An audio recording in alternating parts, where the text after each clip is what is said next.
we could adopt it as part of DUT, but it is just an excellent place to be, very impressive.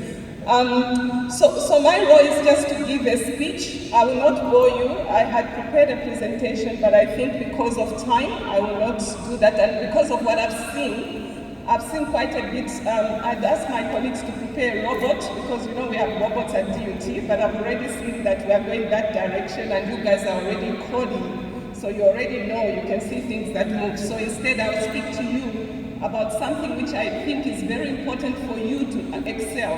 Because you are all in grade 8, so by show of hands, how many of you want to become doctors? Just by show of hands, medical doctors. Anyone aspiring to be a medical doctor? Okay, we've got a few. Engineering? Oh, we've got more engineers. Okay, mechanical engineering. Who's going to do mechanical? 1, 2. Electrical? Okay, we've got a few in the crowd. And then, who's going to become a politician?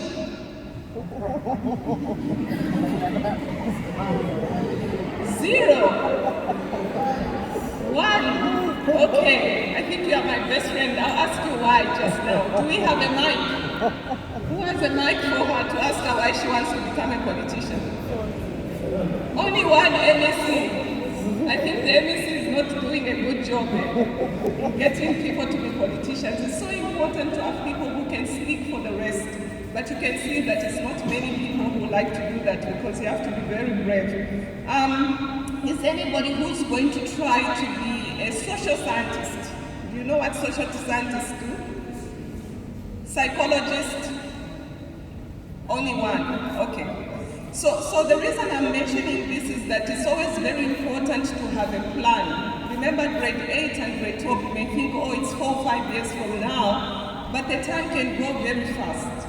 So at Durban University of Technology, by the way, which has been ranked as one of the top 500 universities in the world, and we rank 12th globally. The work we do, like what you have seen, the projects you are doing in research, in water, we do work in the health sciences, we do some engineering work, a lot of the work we do, and the work which has high impact, which talks about people and transforming lives, working with drug addicts, trying to help them to change their lives.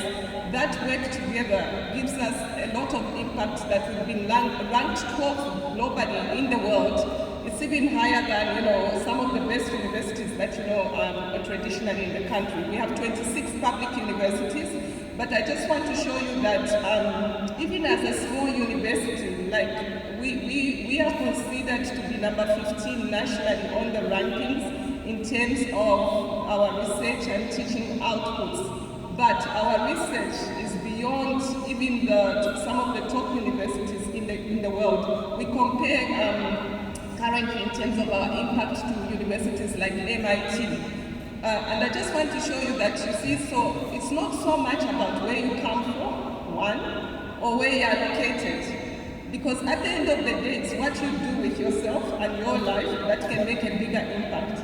So, why I'm mentioning that, of course, is I would like to see all of you one day at least doing science, technology subject, whether it's computing, for those of you who are going to IT, for those of you who are going to data analytics, that one day you might come to DUT.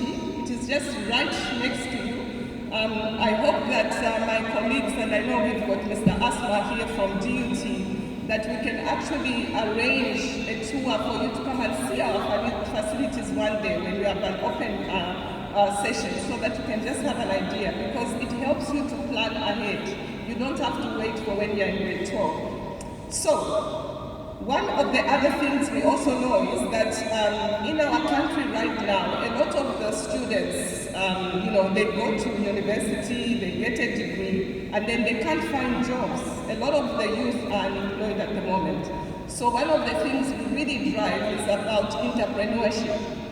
And I just want to talk to you about entrepreneurship, because I believe that most people, when you talk about entrepreneurship, they believe that, you know, it's about starting a business and trying to run that business successfully.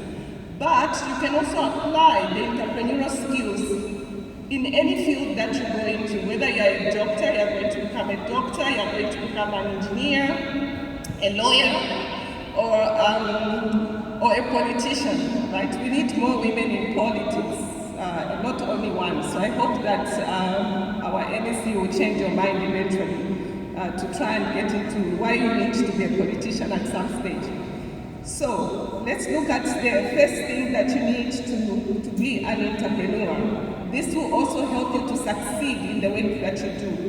You have seen that according to the experiments that you have, which I saw just now, there are 2 basic skills you need. Who can tell me what is the most critical skill you need in order to, for example, to do coding? What is the basic skill you need? Yes. Maths. Yes. So maths is very important. And most people think about maths as a very difficult subject. They'll say, oh, it's Greek, it's something. But actually, it's just a language. And I'm very happy to see there's a group which is trying to, translate some of the words in maths to a language which people can understand. So, doing maths is very important, but you must think about it as a language, isn't it? Maths is a language. But the language is different. It's not like English. Okay, it's like English, it's in English, but I know at school we used to call it Greek, but this was many years ago. Because Greek meant that you didn't understand what it was, right? But you can see that with maths, what you need is to practice. The more you practice, the better you become, isn't it? So, if you want to drive a car, if I tell you how to drive a car, can that make you better? No. What do you have to do to learn to drive a car? Who's learning to drive a car? Not yet. How many of you would want to drive a car one day? Or you want to use Uber? Everybody? Okay, good. Yeah.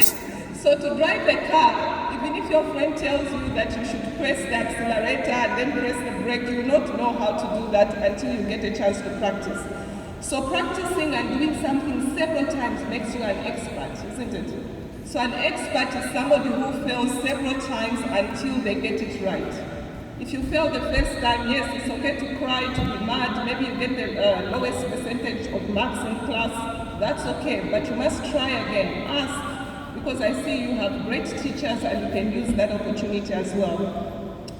So the first thing I want to tell you about is that being an entrepreneur means that you need to have the ability to see opportunities. All of you who are seated here are very fortunate to be in such a place. How many of you appreciate this place? Okay, so it's all of you. This is a very special place because many kids don't have access to these facilities. Now, you have to maximize this opportunity because it's the only chance you get to make it, isn't it? You can either make it or break it.